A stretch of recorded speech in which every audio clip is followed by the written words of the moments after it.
What is up, guys? Kenpai here. MiHoYo has just officially released the banners for the Yoimiya release, the character banner, as well as the weapon banner, as well as some of the events we're going to be seeing. So I want to make this quick video about what you can expect on these banners and the events, and if you guys should summon or not.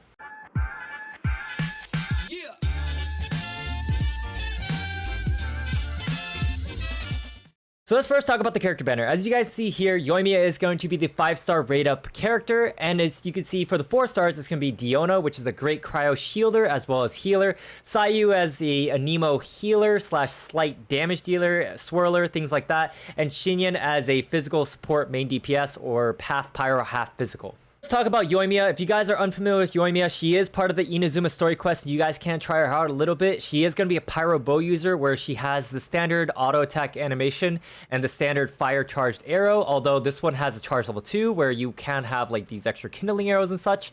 But you're mostly going to be doing normal attacks because her elemental skill will convert your auto attacks into pyro damage, as well as there are some other passives going along with this pyro thing, which we'll talk about a little bit later. Her burst skill will do a small sized AoE firework burst, which will mark a target where if you do damage with another target, whether it's like something off field like Beidou, Fischl, Xingqiu, Xiangling, it will create these extra explosions going off. Now that we covered the basics of Yoimiya, let's go into a little bit more of the details about her. To ascend her, you're going to need to collect a lot of Naku weed, as well as for the boss material, you're going to need to kill a lot of pyro cubes or pyro hypostasis, and for the monster material, you're going to need to kill a lot of Samatrils. To be able to collect Naku weed, you are going to have to probably go to your world and friend's world, but you can also grow them in your own teapot. As for her auto attacks, charge attacks, if you guys charge her charge attack for a longer duration, she will charge and fire more kindling arrows, which are kind of like homing darts, but that's not really that important because you're probably typically going to be using normal attacks due to her elemental skill, which converts her normal attacks into pyro damage. This also matters because of her Ascension passives, where her first Ascension passive, Tricks of the Troublemaker, will increase her pyro damage by 2% per auto attack dealt, and it'll last for 3 seconds and have a maximum of 10 stacks for 20 pyro damage bonus increase. Her Ascension 2 passive of Summer Night's Dawn, when you use her ultimate, it'll give your party members 10% increased attack for 15 seconds, as well as 1% additional increased attack for every stack of Tricks of the Troublemaker you do have. Now let's talk a little bit about constellations. I don't recommend people pull for constellations, especially if they're free to play. However, you absolutely adore the character, you guys can definitely go and do what you'd like with Primogems, but just keep in mind that Primogems are a little bit scarce and you're going to be doing a lot more with a wide variety of characters or possibly weapons instead of character constellations. So for the first constellation, it's going to increase the mark from your ulti by 4 seconds, as well as if you kill a target with the mark active, Yoimiya is going to gain a 20% attack bonus for 20 seconds. Constellation 2 will increase your pyro damage bonus by 25% for 6 seconds if you deal a crit hit with pyro damage, even if Yoimiya is not on the field. This basically means that if your ultimate deals pyro damage and crits, you will get that 25% pyro damage bonus. Constellation 3 will increase your elemental skill by 3 levels. Constellation 4 will reduce your elemental skill cooldown by 1.2 seconds if your burst skill mark deals an explosion. Constellation 5 will increase your burst skill by 3 levels, and Constellation 6 will cause your normal attacks to have a 50% chance to fire a kindling arrow worth 60% of the original damage during your elemental skill. And this damage is considered normal attack damage, so any sort of buff that you have to normal attack damage, such as the craftable Inazuma bow or the new Thundering Pulse 5-star bow.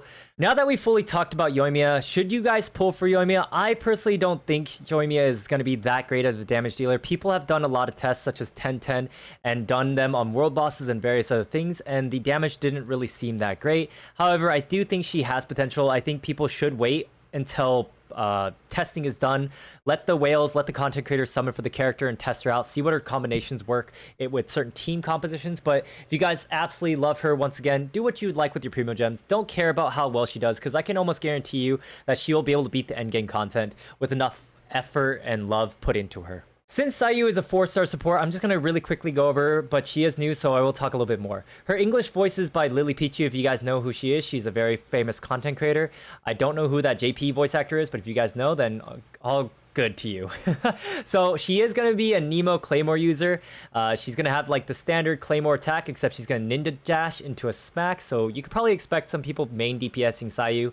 Her elemental skill will have a little dash into a kick, which will have Anemo damage dealt to it, and then her elemental skill hold has her roll around like a little Sonic roly-poly, whatever you'd like to call it, and it can do an elemental absorption, and then at the end of it, it will kick as well. Her burst skill will put down a Daruma, which will pulse and deal damage or heal you at C0. At C0, if your HP is below 70%, it'll heal you, and if your HP is above 70%, it'll deal damage or swirl damage or Anemo damage to targets in the area.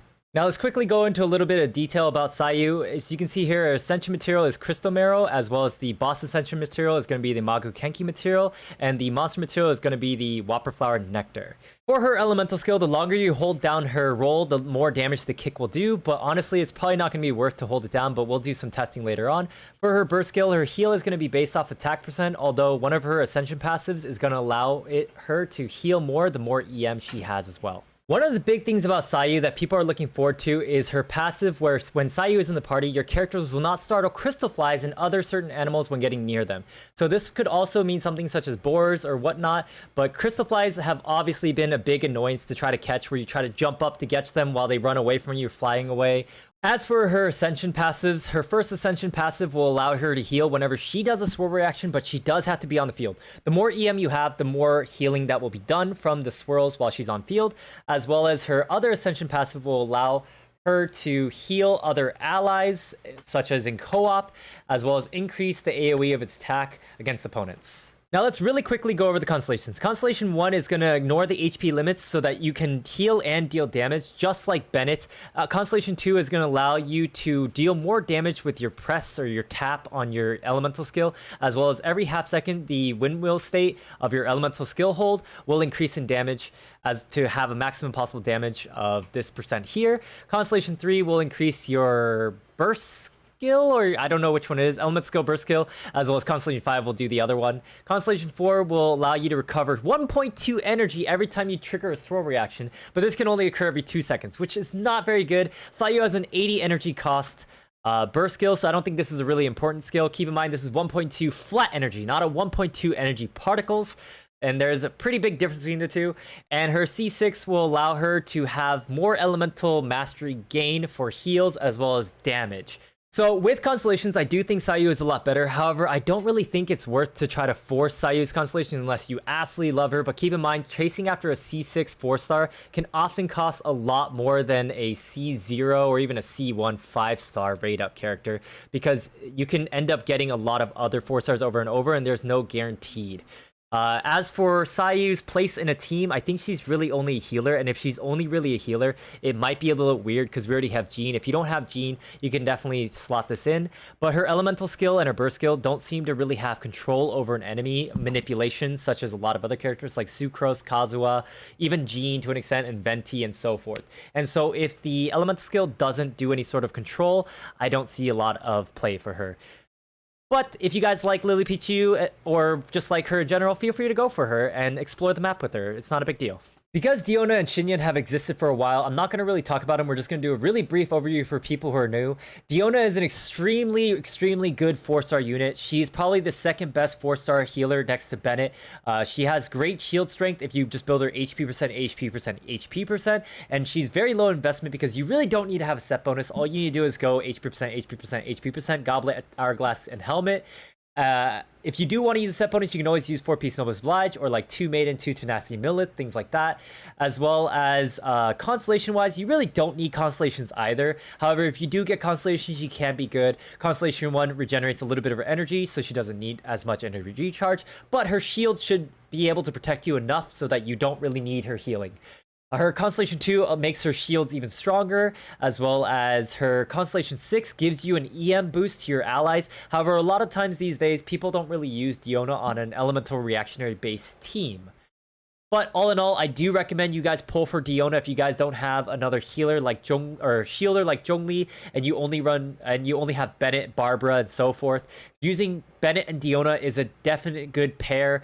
Diona is a definitely good substitute until Zhongli does come out. But keep in mind, once again, you don't need to pull for constellations if you guys don't want to risk your pity being broken to either lose your guaranteed 50-50 or whatever on Yoimiya if you guys are saving it for some other character in the future.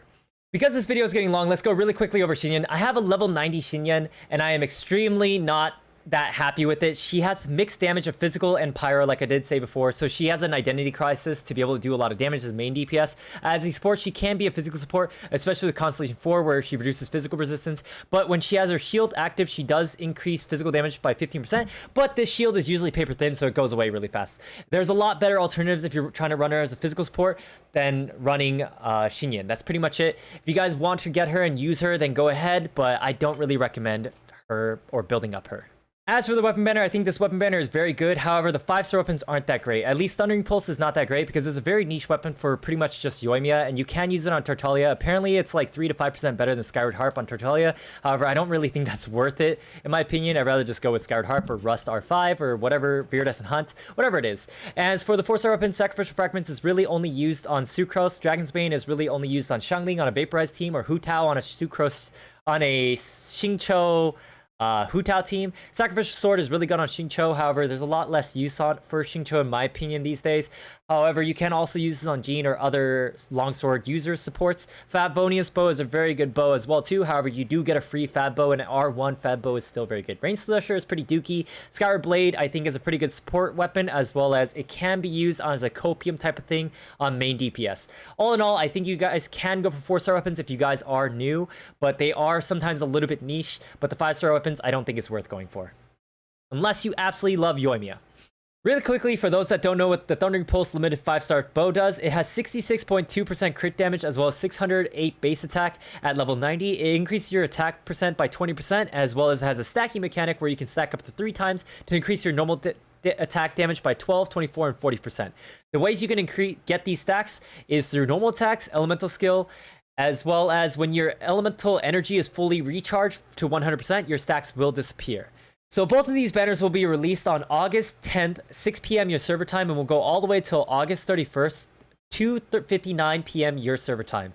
Other than that, the events will start happening on August 12th, 10 p.m. your server time, starting with the Theater Mechanics event, which is basically Genshin Impact's variant of Tower Defense. It can be single player or co-op, however you like to do it, and it will go all the way till August 26th. The shop will go all the way until August 30th as well, and then they'll also have a kind of leyline tournament style event from August 20th, 10 p.m. server time, all the way till August 30th at 3:59 a.m. your server time, I believe. I'm not sure how to read that. And for the last event, we'll be having a leyline overflow where you're going to be able to spend 20 resin to get double the rewards 3 times per day from August 23rd, 4 a.m. server time, all the way till August 30th, 3:59 a.m. server time. There's a lot of information in the video, so we're just going to do a really quick TLDR. TLDR, I don't think Yoimiya will be that great. However, if you guys absolutely waifu her, feel free to go for her because you can beat the game with anything, even max stars of the end game, max stars of the abyss.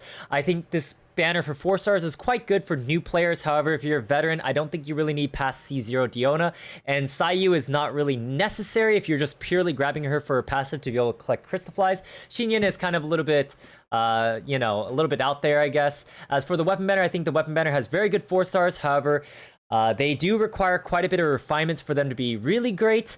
As for the 5-star limited weapon, I don't think it's that good unless she is Yoimiya or Tartaglia is your one and only true love. Now, I could be wrong about Yoimiya, as my assumption on her is based off of her kit, as well as her single target AoE ability, as well as her story mode quest. We will maybe try to summon for her to give you guys a better understanding about it, but I do hope you guys enjoyed this video. I hope it gave you a little bit more insight if you guys are going to be summoning or you won't be. So make sure you guys leave a like, comment down below if you guys are summoning, how much you guys are going to be summoning. Make sure you guys subscribe to the YouTube channel. Follow me on Twitch to go and get these information and guides live, as well as follow me on Twitter for live updates, short guides, and other things. Thanks again for watching, and I'll see you guys next time. Peace.